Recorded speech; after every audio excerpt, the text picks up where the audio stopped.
सह वीर्यं करवावहै तेजस्विनावधीतमस्तु मा विद्विषावहै। ओम शांति शांति शांति।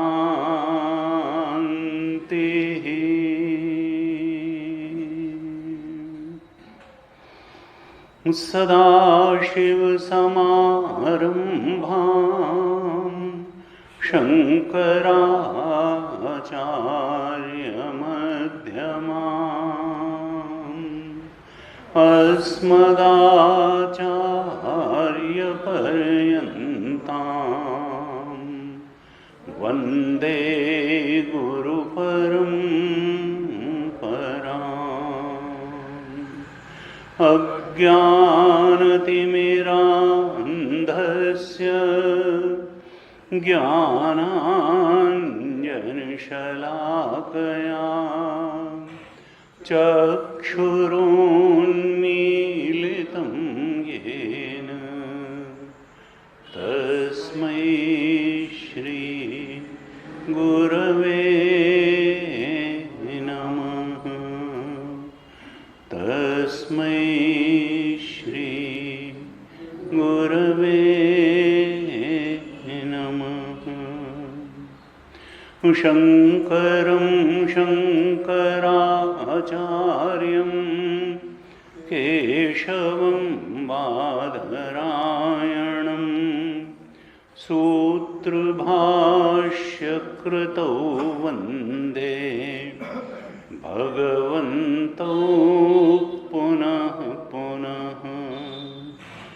श्रुतिस्मृतिपुराणानाम् आलयं करुणालयं नमामि भगवत्पादं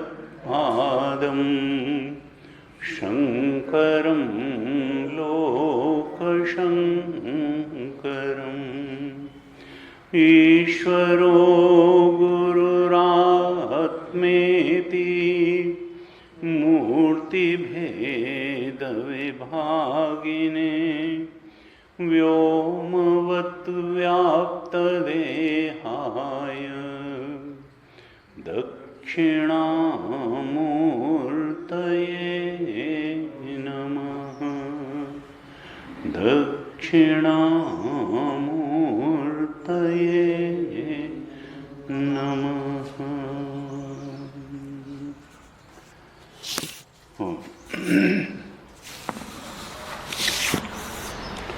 थोड़ा पाठ कर लेते हैं ब्रह्मसूत्र का।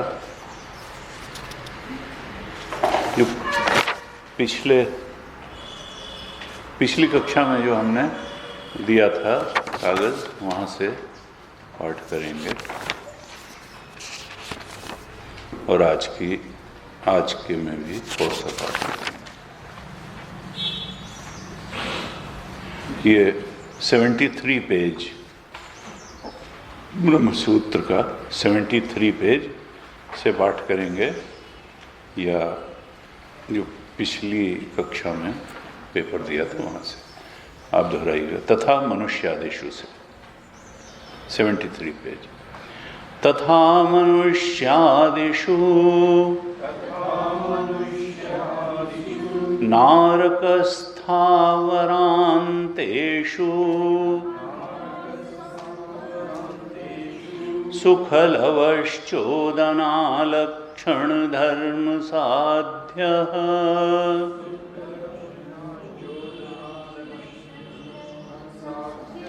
एव इति गम्यते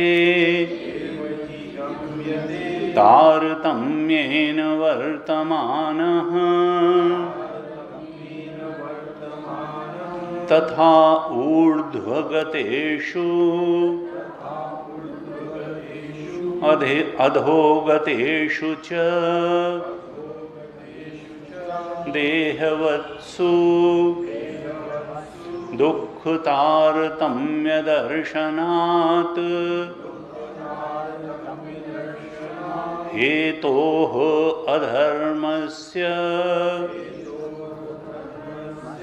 प्रतिषेधचोदनालक्षणस्य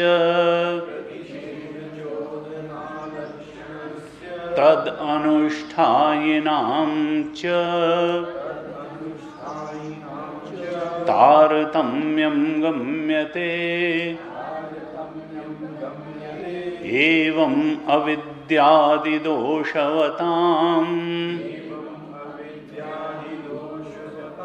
धर्म अधर्म तारतम्य निमित्तम् शरीर उपादान पूर्वकम् सुख दुःख तारतम्यम् अनित्यम्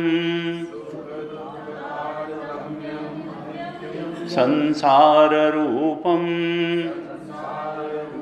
श्रुति स्मृति न्याय प्रसिद्धम् तथा च श्रुतिः न वै सशरीरस्य सन्तः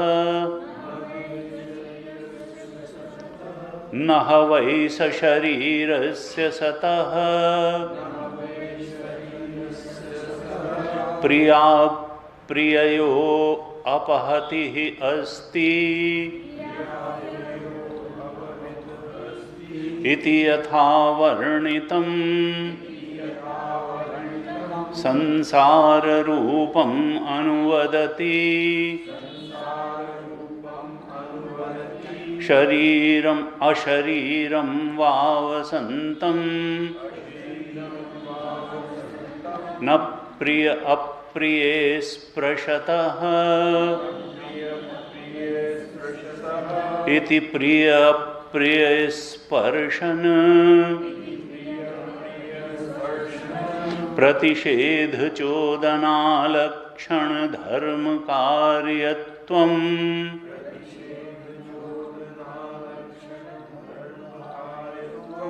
मोक्षाख्यस्य अशरीरत्वस्य प्रतिषिध्यते इति गम्यते धर्म कार्यत्वे हि प्रिय प्रिय स्पर्शन प्रतिषेधः प्रिय प्रिय स्पर्शन प्रतिषेधः न उपपद्यते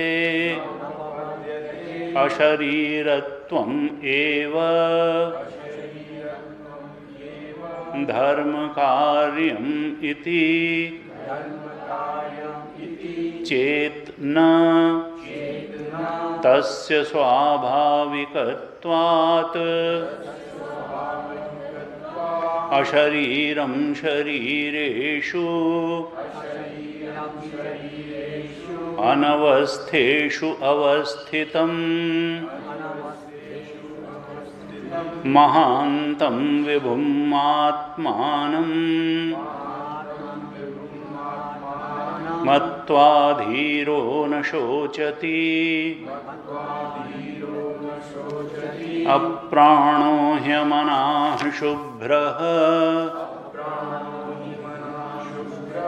असंगो हि अयं पुरुषः इत्यादि श्रुतिभ्यः अतएव अनुष्ठेय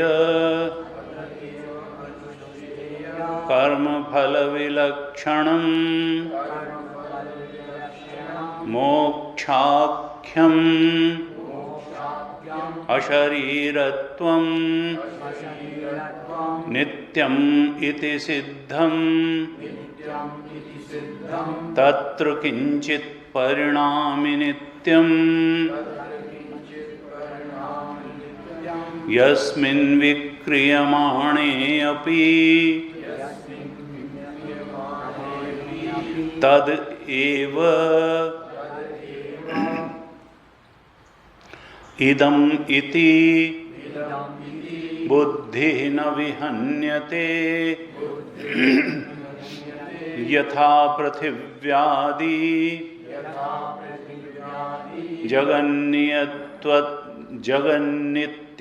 जगन्नित्यत्ववादिनाम्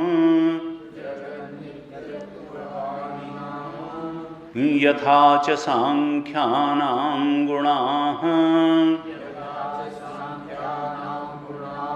इदं तु पारमार्थिकम् कूटस्थनित्यं व्योमवत् सर्वव्यापी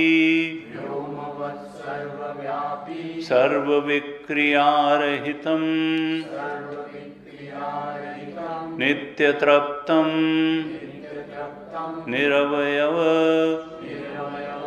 निरवयवं स्वयं ज्योतिः स्वभावं यत्र धर्म अधर्मौ सहकार्येण कालत्रयं च न उपावर्तेते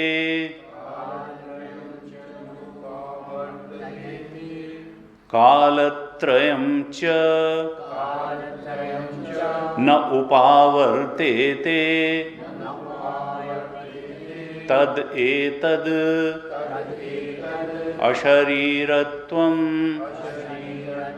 मोक्षाख्यम् अन्यत्र धर्मात् अन्यत्र अधर्मात् अन्यत्र धर्मात् अन्यत्र अधर्मात् अन्यत्र अस्मात् कृतात् अकृतात् अन्यत्र भूतात् च भव्यात् च इत्यादि श्रुतिभ्यः अतः तद्ब्रह्म यस्य इयं जिज्ञासा प्रस्तुता तद्यदि कर्तव्यशेषत्वेन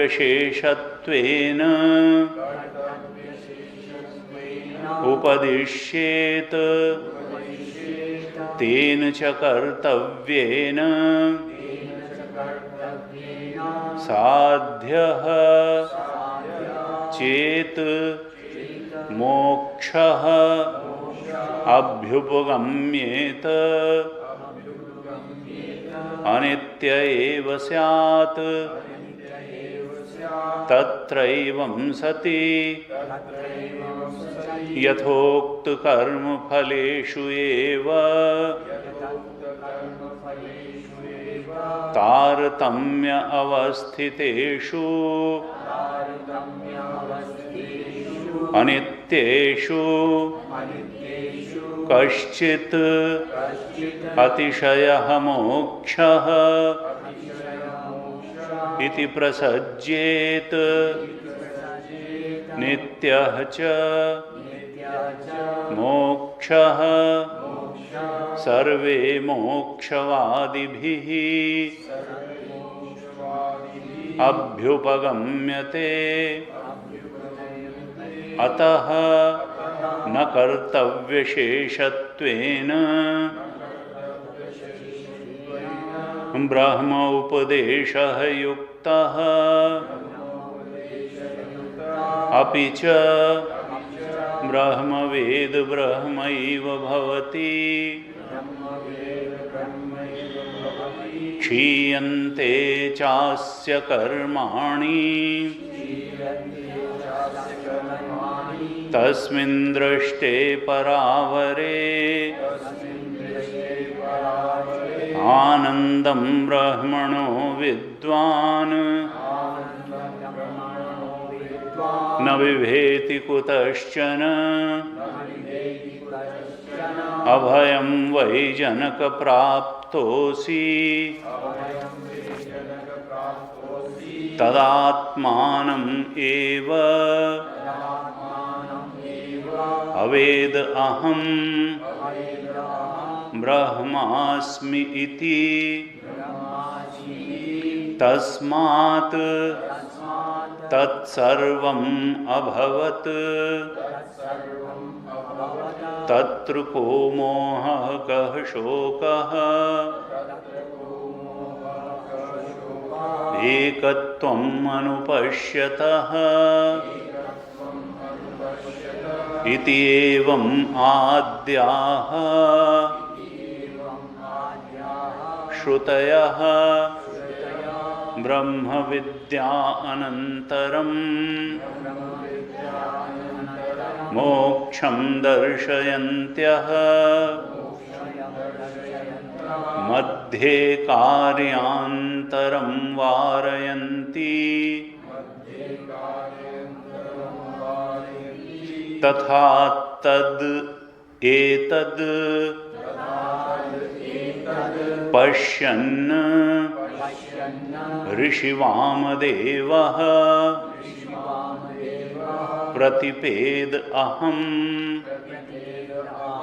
मनुः अभवं सूर्यश्च इति ब्रह्मदर्शन सर्वात्मभावयोः मध्ये कर्तव्यान्तर वारणायोः उदाहार्यं यथा तिष्ठन् गायतीति तिष्ठति गायत्योः मध्ये तत्कर्तृकं कार्यान्तरं नास्तीति गम्यते त्वं हि नः पिता यः अस्माकम् अविद्यायाः परम्पारं तारयसि श्रुतं हि एव मे भगवद्दृशेभ्यः तरति शोकम् आत्मवित् इति सः अहं भगवः शोचामि तम्मा भगवान् शोकस्य पारं तारयतु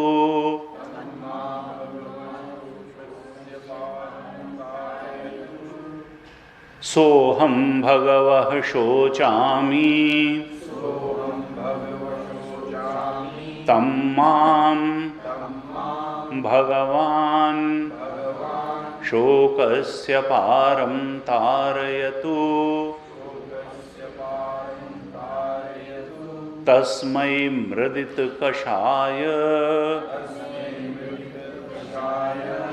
तस्मै मृदितकषायाये तमसः पारं दर्शयति भगवान् सनत्कुमारः इति च एवम् आद्याः श्रुतयः मोक्ष प्रतिबंध निवृत्ति मात्रम एव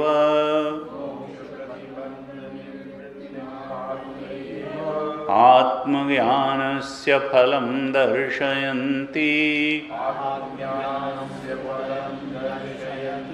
तथा च आचार्य प्रणीतम् न्याय उपबृंहितं सूत्रम् दुःख जन्म प्रवृत्ति दोष मिथ्याज्ञानानाम् उत्तरोत्तर अपाये तदनंतर आपायात अपवर्गः इति मिथ्याज्ञान अपायः च ब्रह्मात्मैकत्वविज्ञानात्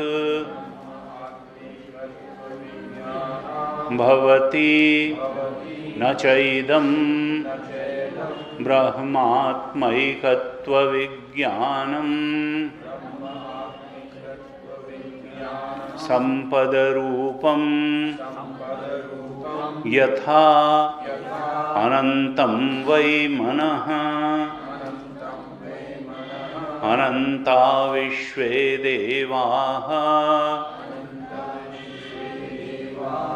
अनन्तम् एव सतेन लोकं जयति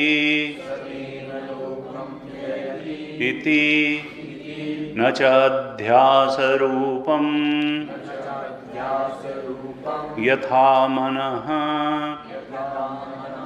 मनः ब्रह्म इति उपासीत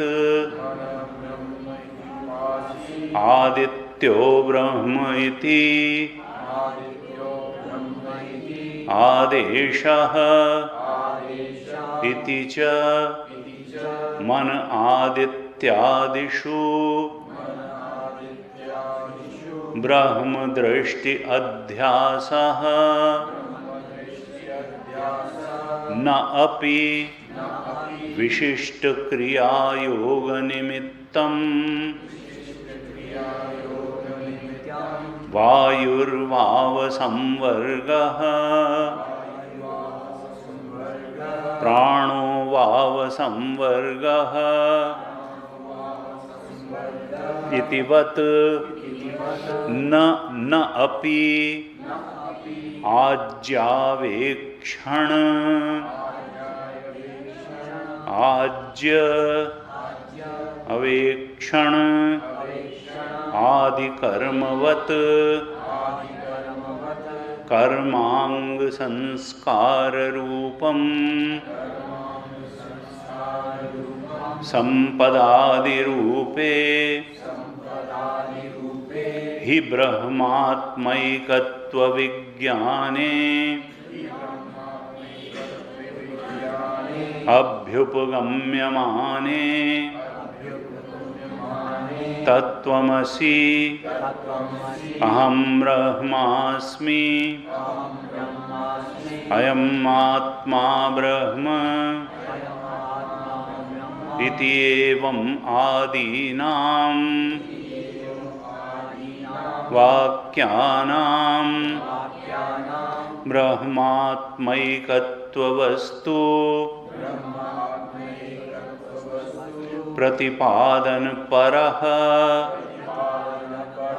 पद समन्वयः पीड्येत भिद्यते हृदय ग्रंथिः छिद्यन्ते सर्व संशयाः इति च एवम् आदीनि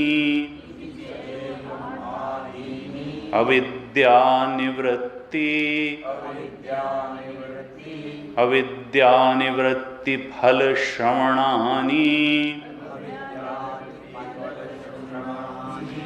उपरुद्ध उपपद्येरन् ब्रह्मवेद ब्रह्मैव भवति इति च एवं आदीनि तद्भावापत्ति वचनानि संपदादिपक्षे न सामंजस्येन उपपद्येरन् तस्मात् न संपदादिरूप ब्रह्मात्मैकत्वविज्ञानम् अतः न पुरुष व्यापार तंत्रा ब्रह्म विद्या किम तर्हि प्रत्यक्षादि प्रमाण विषय वस्तु ज्ञानवत् वस्तुतंत्रा एव।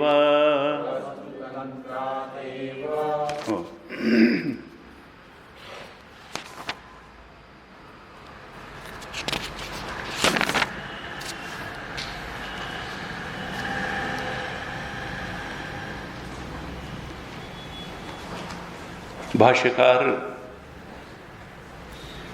ब्रह्मसूत्र भाष्य में मनुष्य के दुखों का कारण अविद्या को ही बता रहे हैं। असल में सुख दुख दोनों का ही कारण, मूल कारण अविद्या ही है। और जब तक इस अविद्या की निवृत्ति नहीं होगी, मनुष्य सुख दुख के बीच में ही संसरण करता रहेगा। संसरतीति संसारा। उसको लगेगा कि अब एक ऐसी स्थिति परिस्थिति और मन स्थिति आ गई जिसमें सुख ही सुख मिल जाएगा, लेकिन सुख तो मिलेगा नहीं। अविद्या के रहते न तो किसी को स्थायी सुख मिला है, न मिल सकता है, न मिलेगा, क्योंकि यह अगेंस्ट नेचर है। और सुख दुख के बीच में झूलते हुए हमने जाने कितनी जिंदगियां काट दी और आगे भी काटेंगे, अगर तो अविद्या निवृत्ति, आत्मबोध, अयम आत्मा ब्रह्म, इस आत्मा को ब्रह्म जानने वाली जो मुक्ति है वो हमको नहीं प्राप्त हुई। तो ब्रह्मसूत्र ने कहा, भाष्यकार भाष्य में बताना चाह रहे हैं कि देखो, जीवन में, सबके जीवन में सुख दुख का तारतम्य देखने को मिलता है, और इसका कारण है धर्म और अधर्म का तारतम्य। कोई कम धर्म करता है, कोई अधिक धर्म करता है, उसी हिसाब से सुख दुख का सीधा हेतु धर्म अधर्म है, और धर्म अधर्म का हेतु है अधिकारित्व, अधिकारी का तारतम्य। हमने चर्चा की पहले का। और अधिकारित्व का हेतु है अर्थी समर्थी होना। किसके अंदर किस चीज की कामना है और उस कामना के अनुसार कितना करने की सामर्थ्य है। अर्थी समर्थी विद्वान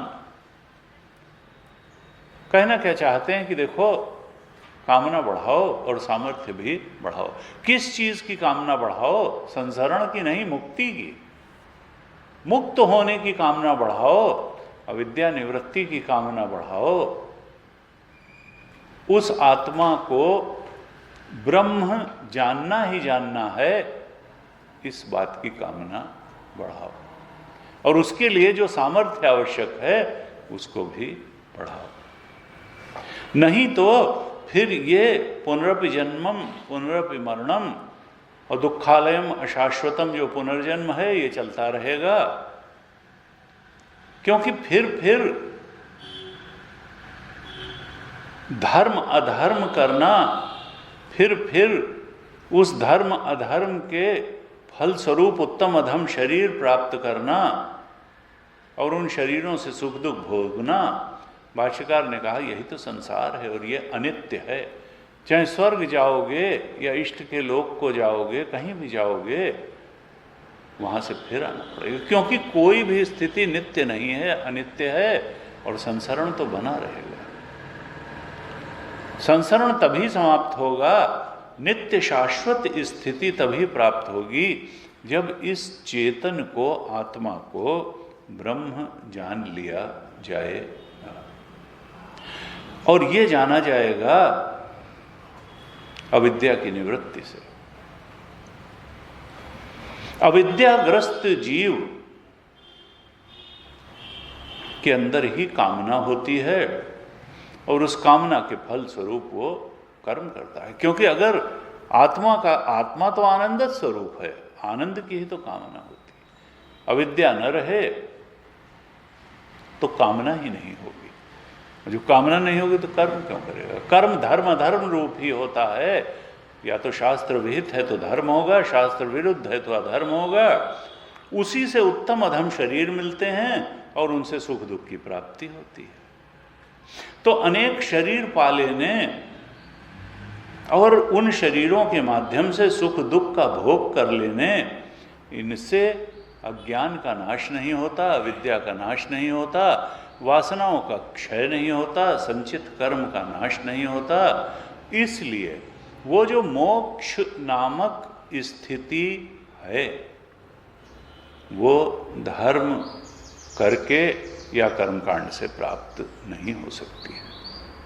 वो तो अविद्या निवृत्ति ज्ञान से होकर के ही, अज्ञान का नाश होकर के, आत्मा का ही दूसरा नाम मोक्ष है।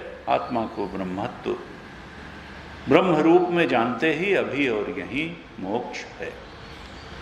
यहाँ कहा था, हमने पिछली कक्षा में चर्चा की थी कि भाष्यकार ने कहा देखो, जब तक ये शरीरधारी चेतन है, शरीर उपादान पूर्वक ये चेतन है, अर्थात जब तक इस चेतन ने अपने को शरीरधारी मान के रखा हुआ है, तब तक सुख दुख का तारतम्य बना ही रहेगा।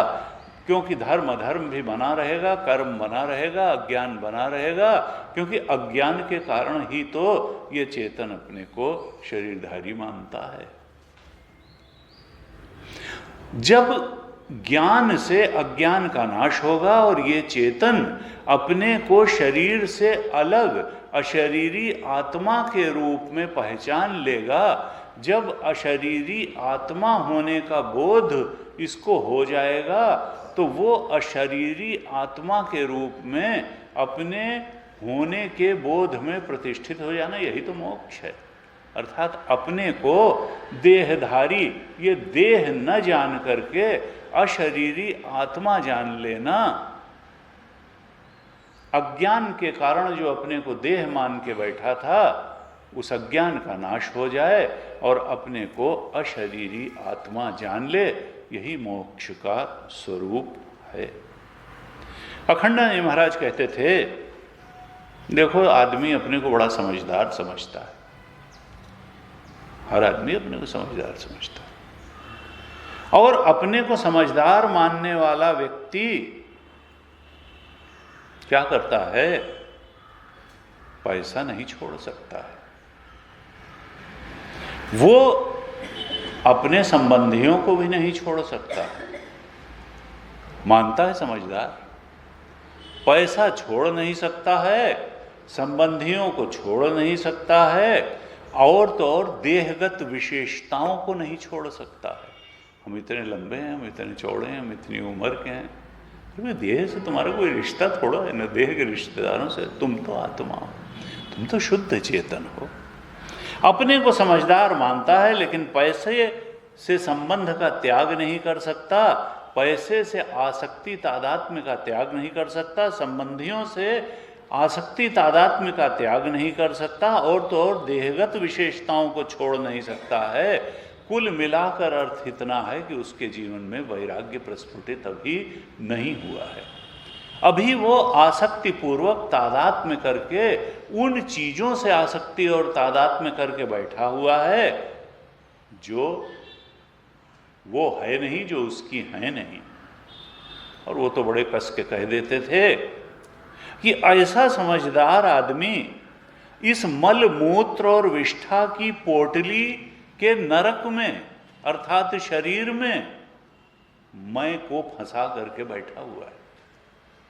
ये शरीर जो है इसमें मैं को फंसाना, ये मूत्र और विष्ठा की पोटली ये नरक है, इसमें मैं को फंसा करके बैठा हुआ है और फिर कहता है कि ये बड़ा सुंदर है और ये बड़ा चिकना चुपड़ा है। ये ना तो सुंदर है, ये तो एक संत कहते थे ये तो अभी अगर कहीं जा रहा हो एकांत में और प्राण निकल जाएं तो कुछ कुत्तों और भेड़ियों को भोजन भी नहीं हो पाएगा, इतना ही इसका है। ये कोई बड़ा सुंदर चिकना चुपड़ा नहीं है। अरे ये तो इसमें कहाँ तुम मैं को फंसा करके बैठे हुए हो, और चूंकि इसमें मैं को फंसा करके बैठा हुआ है इसीलिए आत्मा की ब्रह्मता को नहीं जान पाता है। बाधा यही है कि जब गलत जगह मैं फंसा लिया तो मैं के सही स्वरूप को नहीं जान पाता है। अगर उसका मैं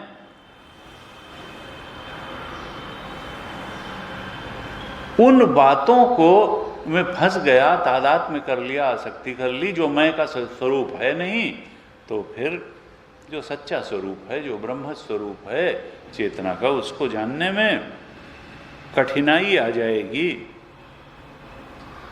तो वेदांत कहता है कि हे साधक, तुम मैं का अर्थ देह मत समझो, तुम मैं का अर्थ ब्रह्म समझो। मैं का अर्थ देह नहीं है, मैं का अर्थ ब्रह्म है। और संतों ने कहा कि देखो संसार में हमेशा ही देह को मैं मान करके चलने वालों का बहुमत रहता है। आप वोटिंग कराएंगे तो बहुमत हमेशा ऐसे लोगों का निकलेगा जो देह को मैं मान करके जीवन जीते हैं। लेकिन संतों ने कहा कि देखो सत्य का निर्धारण बहुमत से नहीं होता है, तत्व का निर्धारण बहुमत से नहीं होता है, सत्य का निर्धारण बहुमत से नहीं होता है, वो तो श्रुति युक्ति और अनुभूति से। महापुरुषों का कथन, महापुरुषों की युक्ति अनुभूति और परम प्रमाण तो श्रुति है। श्रुति क्या कहती है? अतीन्द्रिय विषयों में श्रुति परम प्रमाण है, गीता जी प्रमाण हैं, और आप्त पुरुषों की अनुभूति और वचन प्रमाण है। युक्ति भी प्रमाण है, उनकी अनुभूति भी प्रमाण है। बहुमत से तत्व का, सत्य का निश्चय नहीं होता है। इसलिए ज़्यादातर लोग क्या मानते हैं, वेदांत ये कोई बैलेट पेपर से इस सृष्टि के परम सत्य निर्धारित नहीं होते। कहा देखो, अपने शुद्ध स्वरूप के अज्ञान के कारण ही, शुद्ध चेतन आत्मा के अज्ञान के कारण ही ये जागृत की सृष्टि सच्ची लगती है। उसी प्रकार से जैसे सपने के समय जागृत चेतन का अनुभव नहीं था, इसलिए स्वप्न की सृष्टि सच्ची लग रही थी। जागृत चेतन नाम की भी कोई चीज है, स्वप्न में इसका कोई आइडिया नहीं था, इसलिए स्वप्न की सृष्टि ही सच्ची लग रही थी। ऐसे ही जागृत चेतन की अवस्था में भी शुद्ध चेतन, ब्रह्म चेतन नाम की भी कोई चीज है, इसका चूंकि आइडिया नहीं है, आत्म अज्ञान के कारण, आत्मा के ब्रह्मत्व के अज्ञान के कारण, इसलिए जागृत की सृष्टि ही सच्ची लग रही है, जबकि सच्ची है नहीं। ये शरीर सच्चा लग रहा है, जैसे स्वप्न के समय स्वप्न का शरीर सच्चा लगता था और स्वप्न के समय स्वप्न की सृष्टि सच्ची लगती थी। तो भाष्य में भगवान शंकराचार्य कहते हैं कि देखो, अविद्या के दोष के कारण ही ये व्यक्ति देहाभिमान करता है, और जब तक देह में मैं का अभिमान करके बैठा हुआ है तब तक उसको प्रिय अप्रिय सताएंगे, सुख दुख होगा जो हमेशा अनित्य होगा और हमेशा ही वो संसरण में रहेगा। जिस समय वो अशरीरी आत्मा के रूप में अपना अनुभव कर लेगा, उस समय सुख दुख दोनों के पार चला जाएगा और प्रिय अप्रिय दोनों उसका स्पर्श नहीं कर पाएंगे। ऐसे बताया हमने, इसकी कल काफी विस्तार से चर्चा भी की थी। कहा देखो, एक तो है परिणामी नित्य और एक है कूटस्थ नित्य या पारमार्थिक नित्य। परिणामी नित्य क्या है? ये संसार बदल रहा है, हर चीज यहां बदल रही है, यहां शरीर भी बदल रहा है, मन बुद्धि भी बदल रही है, जो बदलने वाली चीज है, लेकिन उसकी जगह तुरंत ही कुछ आ जाता है। तो ऐसा लगता है कि जैसे एक नित्यता का आभास होता है, नित्य होता नहीं है। एक विचार गया, दूसरा विचार आ गया, तीसरा आ गया, विचार बदलते रहे लेकिन लगा कि बुद्धि स्थायी चीज है कोई। मन बदलता रहा लेकिन लगा मन कोई शाश्वत चीज है। शरीर बदलता रहा लेकिन लगा कि शरीर कोई स्थायी चीज है। संसार बदलता रहा लेकिन कोई और उसकी जगह बदल के आता रहा, इसलिए लगा जैसे संसार कोई स्थायी चीज है। कहा यह परिणामी नित्य है, यह नित्य नहीं है, यह प्रवाही नित्य है। चूंकि एक चीज जाती है उसकी तत्काल ही दूसरी चीज आ जाती है, तो लगता है जैसे वैसे ही चल रहा है। लेकिन परिणामी नित्य, प्रवाही नित्य, ये असल में सत्य है ही नहीं। त्रिकालेति तिष्ठति इति सत्यम, जो तीनों कालों में रहे सत्य तो वही है। जो भूत में भी वैसा था, वर्तमान में भी वैसा है, भविष्य में भी वैसा रहे, सत्य तो वही है। परिणामी नित्य तो मिथ्या है, वो सत्य नहीं है। इसीलिए भगवान शंकराचार्य ने कहा जगन मिथ्या, ब्रह्म चेतन वही सत्य है, अधिष्ठान ही सत्य है, उस पर अध्यस्त आने जाने वाली चीजें सत्य नहीं है। ब्रह्म सत्यम जगन मिथ्या, जीवो ब्रह्म ना परः। का देखो, जो कूटस्थ नित्य है, पारमार्थिक नित्य है, जो चेतन है, जो हमारा अपना आपा है, आत्मा है, नित्य तो वही है।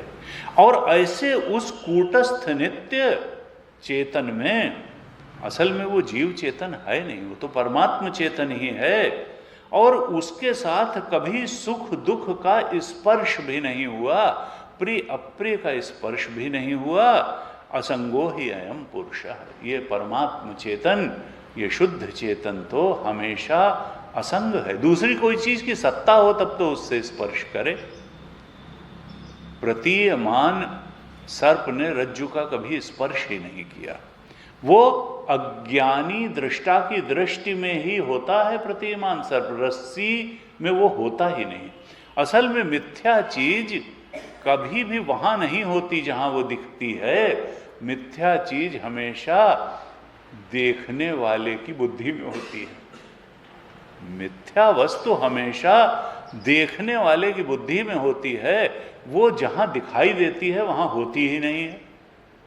इसीलिए कहते हैं विश्वम दर्पण दृश्यमान नगरी तुल्यम निजांतर्गतम पश्यन्नात्मनि माया बहिर्वोद्भूतम यथा निद्रया। कहा कि देखो, ये जगत अज्ञान के कारण तुम्हारी बुद्धि में वैसा दिखाई देता है तो वहां ब्रह्म तत्व, और दिखाई देता है जगत।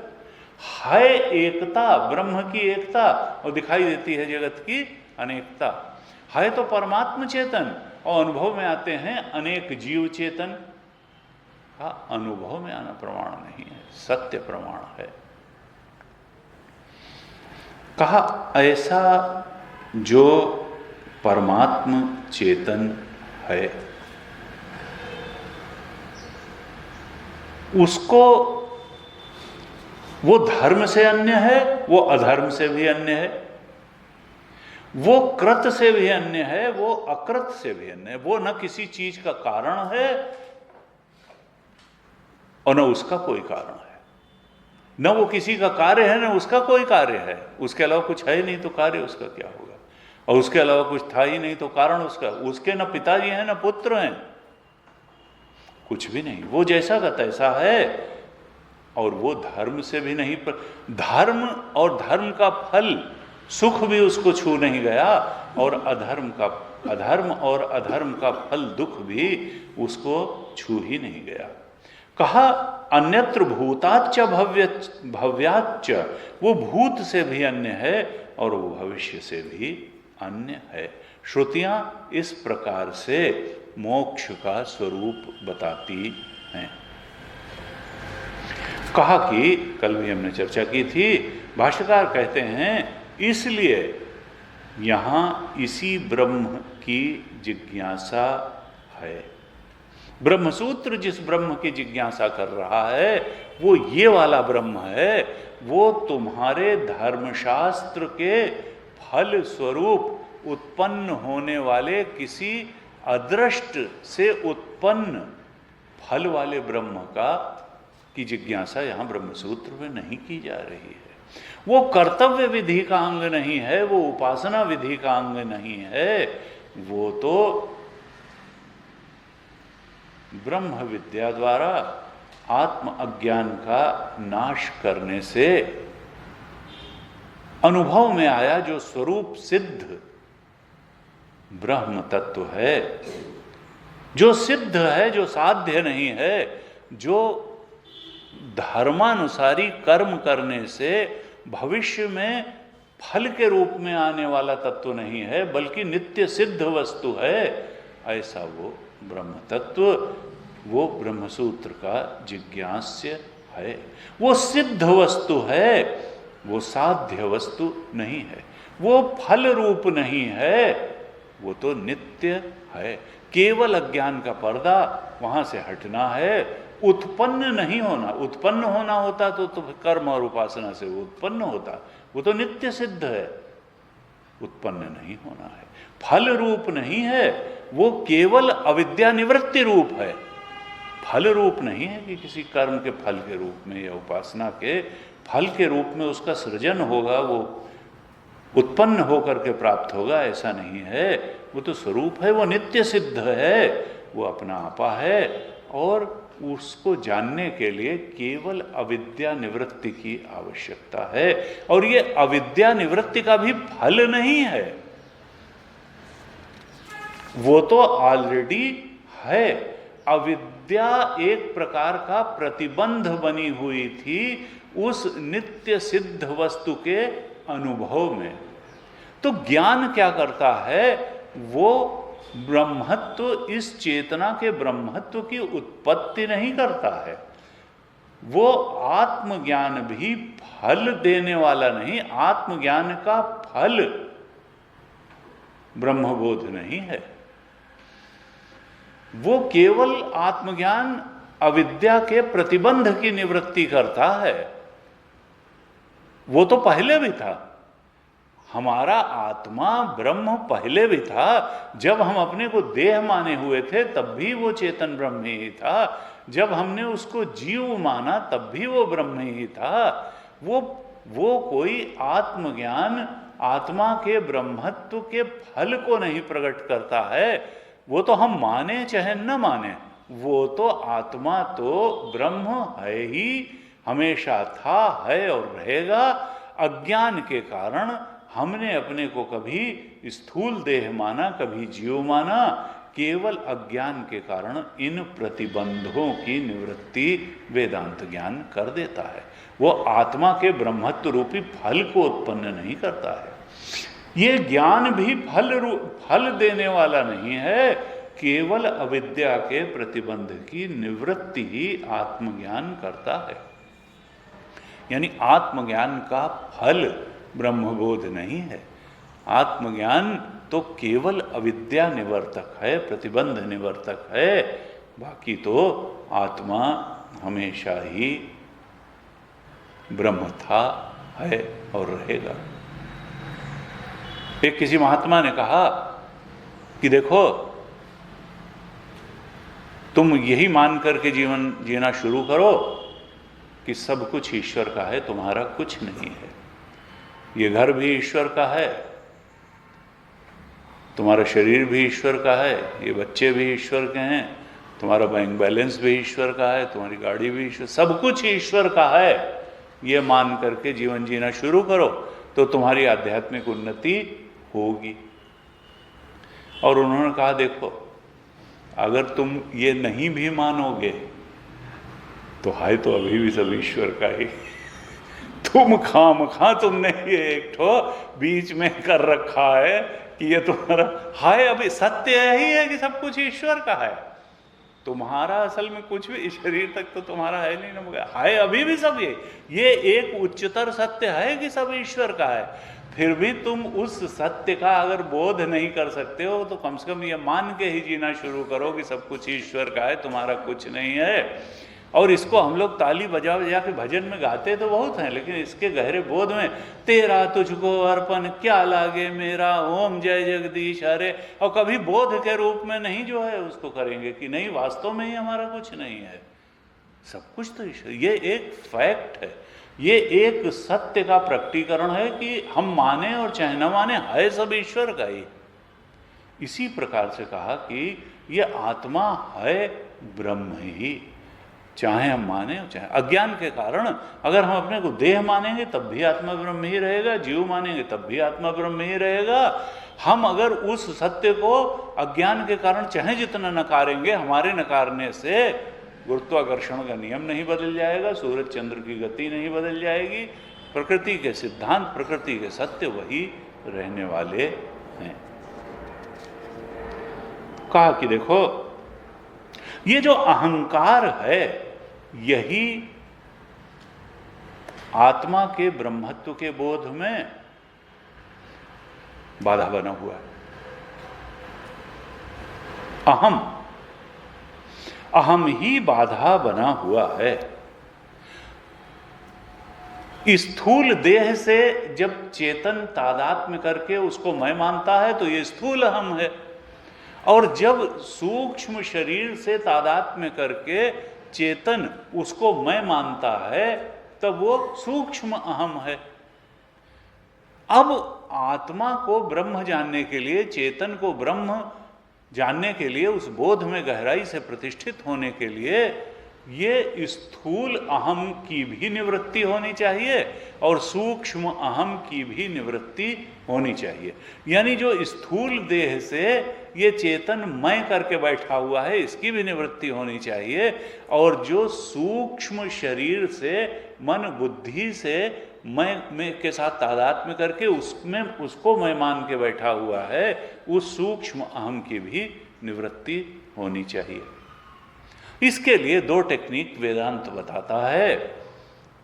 कहा देखो, जब तुम गुरु के पास जाते हो और उसको प्रणिपात करते हो, उसकी शरण ग्रहण करते हो और कहते हो कि हे भगवान, मैं अज्ञानी हूँ और आप अपने अज्ञान से, आप अपने ज्ञान से मेरे अज्ञान को दूर कर दिए, अर्थात समर्पित होते हो, उसके चरणों में बैठते हो, उससे प्रश्न करते हो, प्रणिपात करते हो, तब क्या होता है कि जो स्थूल देह का अहंकार है, स्थूल अहम है, इसकी निवृत्ति गुरु की शरणागति से हो जाती है।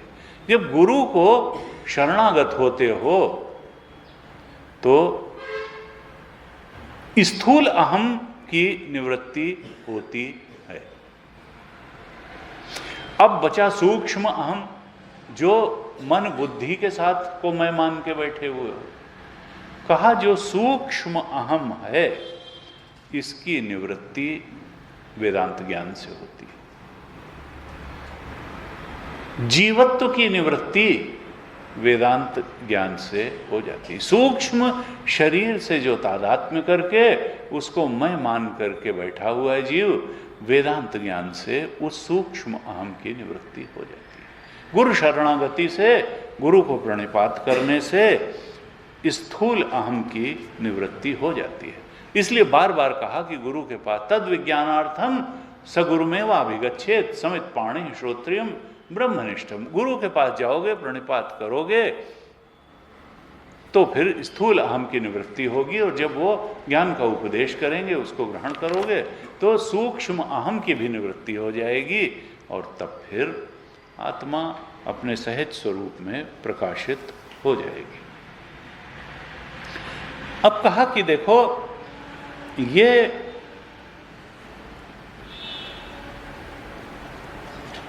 एक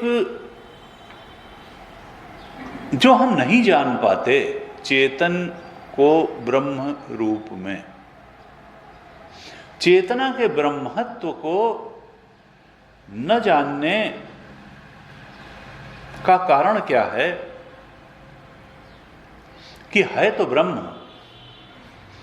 और दिखता है जगत, है तो ब्रह्म और दिखता है जीवत्व, दिखती हैं कामनाएं, दिखती हैं इच्छाएं, दिखती है जगत की अनेकता, दिखती हैं अनुकूल प्रतिकूल परिस्थितियां और उनसे होने वाला सुख दुख। और शास्त्र कहते हैं कि देखो, ये चेतन जो है ब्रह्म है और इसके अलावा जो कुछ भी है मिथ्या है। लेकिन अब हमको तो दिखता भी है, अनुभव में भी आता है, तो हमारे लिए तो वही सत्य बना हुआ है। कहा देखो,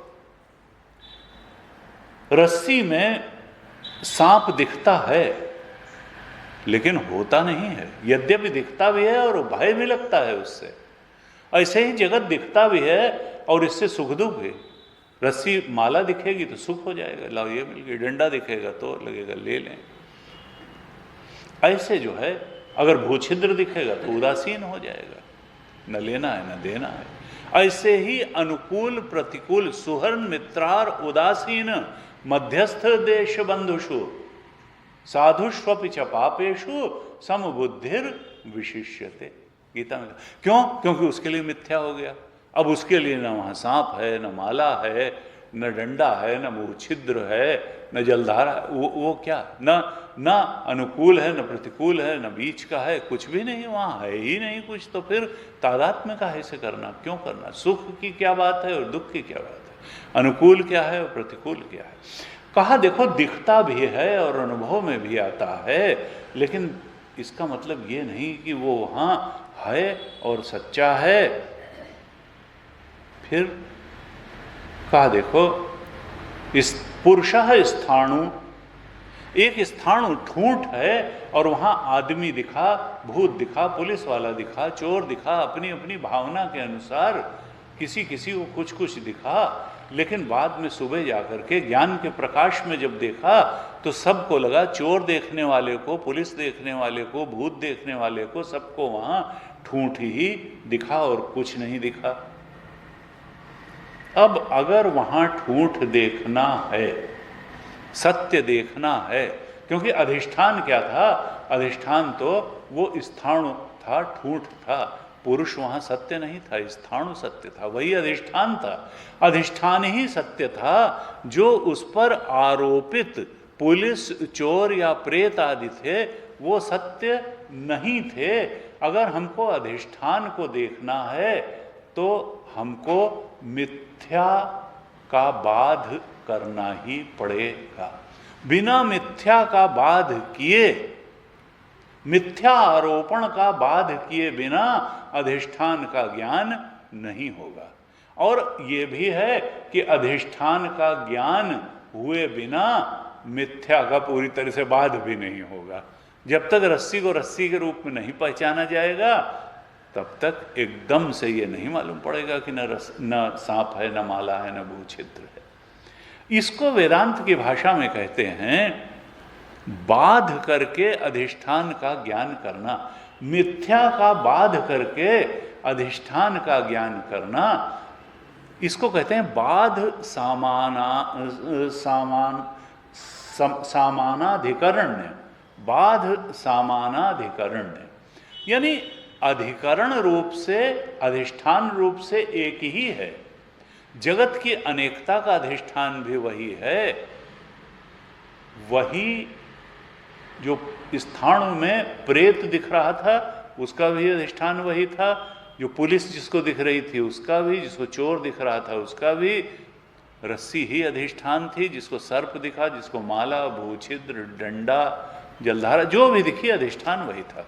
लेकिन मिथ्या का बाध करके ही अधिष्ठान का ज्ञान हो सकता है। इसको कहते हैं बाध सामानाधिकरण्य। बाध करके ही। अब हमें क्या है, अगर हम अपने को देह मान करके, स्थूल देह मान करके बैठे रहेंगे, हम इसका बाध नहीं करेंगे ज्ञान से, तो आत्मा के ब्रह्मत्व का बोध नहीं होगा। हमको स्थूल देह का भी बाध करना होगा। जगत और इसके अधिष्ठान ब्रह्म में से जगत का बाध करके, जगत की अनेकता और विभिन्नता का बाध करके जब इसके अधिष्ठान का दर्शन करेंगे, तभी जगत के ब्रह्म स्वरूप का दर्शन होगा। अब दूसरी तरफ है जीव और ब्रह्म। अब इसके लिए क्या है, कहा सोयम देवदत्ता।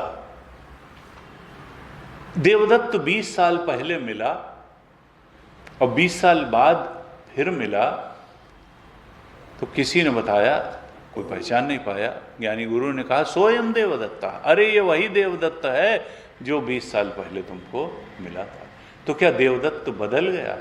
देवदत्त तो नहीं बदला।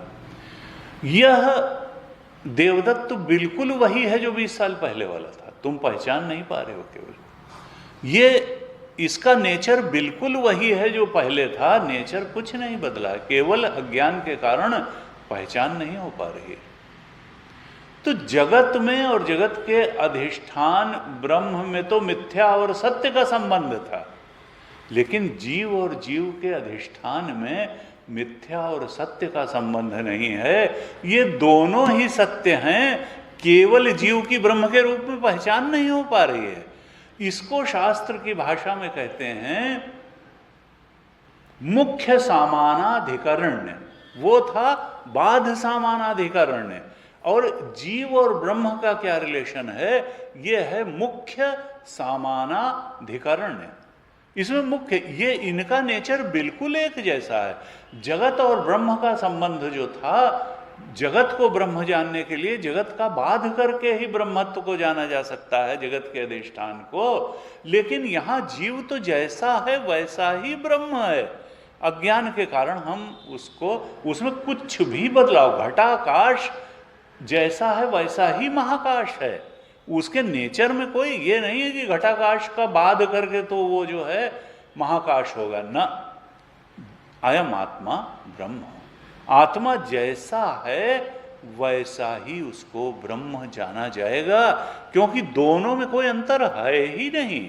वो भी चेतन, वो भी चेतन, दोनों ही शुद्ध चेतन है। यहां बाध सामानाधिकरण्य नहीं है, यहां मुख्य सामानाधिकरण्य है। ये बिल्कुल एक जैसे हैं जीव और ब्रह्म। तभी कहा ब्रह्म सत्यम जगन मिथ्या। जगत मिथ्या है तो इसलिए मिथ्या का बाध करके उसके ब्रह्मत्व, जगत के ब्रह्मत्व को जाना जाएगा। लेकिन जीवो ब्रह्म ना परा, जीव तो ब्रह्म ही है और दूसरा कुछ नहीं है। ये भगवान शंकराचार्य ने कह दिया। जीव और ब्रह्म के बीच में, जीव चेतन और ब्रह्म के चेतन के बीच में कुछ नहीं है। वो अभी और यही ब्रह्म चेतन है, मुख्य सामानाधिकरण्य है। जबकि जगत और उसके अधिष्ठान ब्रह्म में बाध सामानाधिकरण है।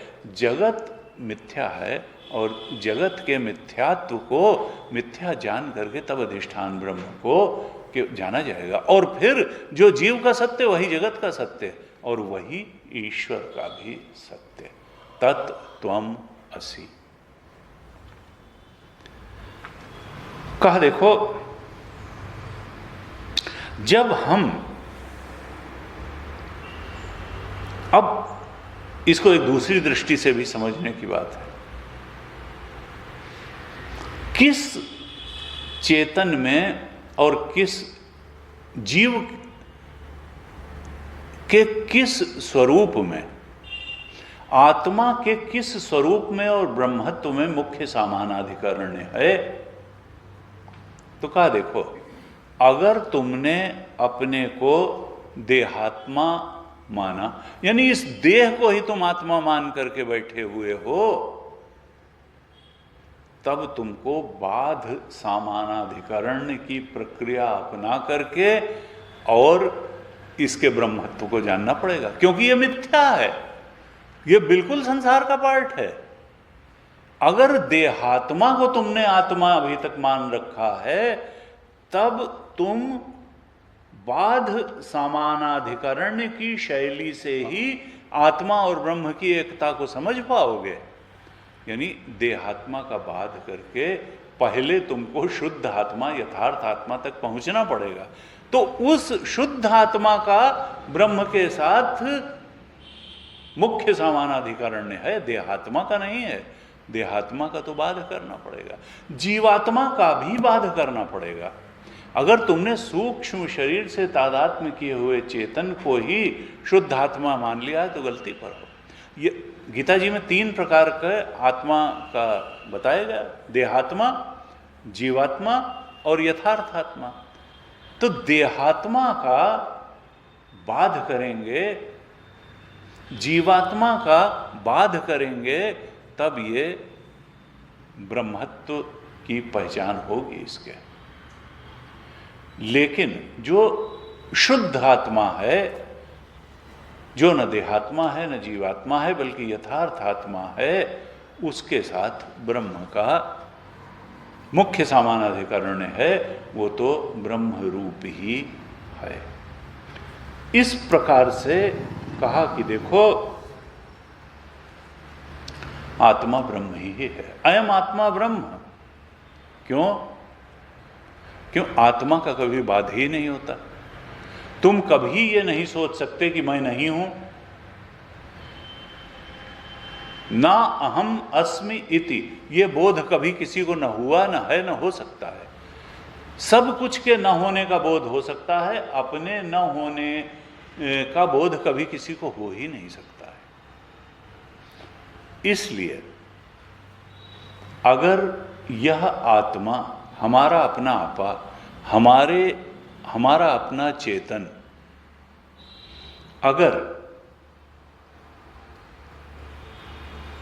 अगर ब्रह्म इससे अलग कुछ होगा, अगर हमारी चेतना से अलग, क्योंकि चेतना तो कभी समाप्त होती नहीं, हम अपने को मना नहीं कर सकते अपने होने को। अगर हमारे चेतन, हमारी अपनी आत्मा से ब्रह्म कुछ अलग होगा, तो पर के रूप में जो जाना जाता है वो कल्पित होता है, वो मिथ्या होता है। तो ब्रह्म मिथ्या हो जाएगा, ब्रह्म कल्पित हो जाएगा। और अगर ये आत्मा ब्रह्म से कुछ अलग होगी तो आत्मा जो है वो लिमिटेड हो जाएगी, आत्मा परिच्छिन्न हो जाएगी। क्यों? बृहत्वात् ब्रह्म, ब्रह्म ऐसा है जो निरवय है, निर्विक्रिया है, जो सर्वव्यापक है। अगर ये आत्मा ब्रह्म से कुछ अलग होगी तो ये परिच्छिन्न हो जाएगी, और ब्रह्म अगर आत्मा से अलग होगा तो कल्पित हो जाएगा, वो मिथ्या हो जाएगा। न आत्मा परिच्छिन्न है, न ब्रह्म कल्पित है। और इन दोनों शर्तों को पूरा करने के लिए कहा अयम आत्मा ब्रह्म। ये आत्मा तो ब्रह्म और ब्रह्म ही है, और इसके अलावा कुछ नहीं है। कहा कि देखो, ये पुरुष जो है ये असंग है, नित्य तृप्त है, निरवयव है, स्वयं ज्योति स्वभाव वाला है। ये व्योमवत सर्वव्यापी है, सर्व विक्रिया रहित है, ये कूटस्थ नित्य है, ये पारमार्थिक है। भाष्य में कहा, यत्र धर्म अधर्मो सहकार्येण कालत्रयम च न उपवर्तेते तद एतद अशरीरत्वम मोक्षाख्यम। ये मोक्ष जो है ये अशरीरत्व की स्थिति का नाम है। अशरीरत्व मोक्षाख्यम। और अगर तुम धर्म के फल के रूप में मोक्ष सोचते हो कि कुछ होगा, तो वो तुम्हारे सुख दुख के तारतम्य में ही कोई अतिशय सुख होगा जिसको तुमने मोक्ष का नाम दे रखा होगा। अतिशय सुख मोक्ष नहीं है, अशरीरत्व की जो स्थिति है वही आनंद स्वरूप है, उसी का नाम मोक्ष है। और फिर दृष्टांत भी दिए थे, हमने चर्चा भी की थी। आनंदम ब्रह्मणो विद्वान न विभेति कुतश्चन। तैत्तिरीय में कहा उस ब्रह्मानंद को जानने वाला जो विद्वान है वो भय नहीं करता, डरता नहीं है, वो भय के पार चला जाता है। बृहदारण्यक में कहा अभवम मयि जनक प्राप्तोसि। हे जनक, तुम अभय को प्राप्त कर चुके हो। फिर बृहदारण्यक में ही कहा तदा आत्मानम एव अहम ब्रह्म अस्मि इति तस्मात् सर्वम अभवत्। बृहदारण्यक में कहते हैं ऋषि की उस समय उसने अपने आप को मैं ब्रह्म हूं ऐसा जाना, इसलिए सर्वम अभवत्, अब वो सब कुछ हो गया। उसको अपने से बाहर सर्वात्म भाव में प्रतिष्ठित हो गया। वो अपने से बाहर, जैसे जागृत अवस्था में आने के बाद हम जानते हैं कि स्वप्न की सारी सृष्टि हमारे अंदर थी, वो हमारा चेतन ही सब कुछ बना हुआ था। ऐसे ही जब उसने अपने ब्रह्मत्व को जाना तो सब कुछ उसने अपने अंदर ही पाया, वो सर्व हो गया। और फिर कहा ईशावास्य की श्रुति तत्र को मोह का शोक एकत्वम अनुपश्यत। कहा आत्मा के ब्रह्मत्व को जान लेने पर वो जो आत्मदर्शी एकत्वदर्शी ज्ञानी है उसको मोह और शोक हो ही कैसे सकते हैं। तत्र को मोह का शोक, क्या मोह और क्या शोक। कहते हैं कि ये जो 6 श्रुतियां कोट की नहीं भाष्यकार ने, ये श्रुतियां बड़े स्पष्ट रूप से ये दर्शाती हैं कि ब्रह्म विद्या ही मोक्षदायिनी है। और इति एवं आद्याः श्रुतयः ब्रह्म विद्या अनंतरम मोक्षम दर्शयन्त्यः मध्य कार्यांतरम वारयन्ति। ये 6 श्रुतियां दर्शाती हैं बड़े स्पष्ट रूप से कि ब्रह्म विद्या ही मोक्ष प्रदान करने में सक्षम है। और इस विद्या और मोक्ष के बीच में कार्यांतरम वारयन्ति, विद्या और इसके फल मोक्ष के बीच में किसी तरह का कोई कर्म करने को भी श्रुति मना करती है। यानी कर्म, विद्या हुई, अज्ञान का नाश हुआ विद्या का, और सीधे आत्मबोध, आत्मा के ब्रह्मत्व का बोध हुआ। विद्या का फल मोक्ष तत्काल प्राप्त हुआ, बीच में कुछ करना वरना नहीं है। भाष्यकार बहुत स्पष्ट रूप से कहते हैं कि ब्रह्म विद्या अनंतरम मोक्षम दर्शयन्तः, ये श्रुतियां दर्शाती हैं कि ब्रह्म विद्या के तत्काल बाद ज्ञानम लब्ध्वा पराम शांतिम अचिरेणाधिगच्छति। इधर ज्ञान हुआ, उधर मोक्ष की प्राप्ति हुई। मध्य कार्यांतरम वारयन्ति, बीच में कुछ करना नहीं है कि अब कृष्ण भगवान को उठाना है, भाई ये करना है, फिर ऐसे करना है, फिर वो सामग्री लानी है, कुछ नहीं। इधर ब्रह्म विद्या का बोध हुआ, ब्रह्म विद्या फलवती हुई, ज्ञान हुआ, और उधर मोक्ष हुआ। ब्रह्म विद्या मोक्षदायिनी है, और इस विद्या और मोक्ष रूपी फल के बीच में किसी तरह का कर्म नहीं करना है, कर्म को मना करती है। कहा तथा तद एतत् पश्यन्, फिर अब दृष्टांत देते हैं कि ऋषि वामदेव प्रतिपेद अहम मनु अनुभवम सूर्यश्च। ऋषि वामदेव को जैसे ही अपने ब्रह्म स्वरूप का बोध हुआ तो उन्होंने जान लिया, ऋषि वामदेव ने क्या जान लिया कि मनु अभवम सूर्यश्च। अरे मैं ही तो मनु था और मैं ही तो सूर्य था। यानी ये मनु मुझसे अलग कुछ नहीं थे और सूर्य भी मुझसे अलग कुछ नहीं था, अर्थात मैं सर्व था। वो सर्वात्म भाव को उपलब्ध हो गए। तरंग ने जैसे ही जल के रूप में अपना अनुभव किया तो वो तरंग जलत्व का बोध पा करके सर्वात्म भाव में प्रतिष्ठित हो गई। समुद्र उससे अलग कुछ नहीं रह गया। असल में इंडिविजुअलिटी भी झूठ निकली और टोटलिटी भी झूठ निकली, तत्व ही सत्य निकला। न लहर सत्य थी, न समुद्र सत्य था, सत्य तो जल ही था। जैसे ही तरंग ने अपने को जल रूप में पहचाना, वो तो सर्व हो गई। ऐसे ही जैसे ही ऋषि वामदेव ने अपने को ब्रह्म रूप से जाना तो सर्वात्म भाव में प्रतिष्ठित हो गए। उन्होंने कहा कि मैं ही तो मनु था और मैं ही सूर्य था। फिर कहते हैं भाष्यकार, इति ब्रह्म दर्शन सर्वात्म भावयोः मध्ये कर्तव्य अंतर वारणयोः उदाहर्यम्। ब्रह्मबोध और सर्वात्म भाव के बीच में श्रुति किसी भी प्रकार के कार्य करने की बात स्वीकार नहीं करती है। कर्तव्यांतर वारणायो हो उदाहरण, ये श्रुति कहती है कि ब्रह्म दर्शन हुआ और सर्वात्म भाव प्राप्त हो गया।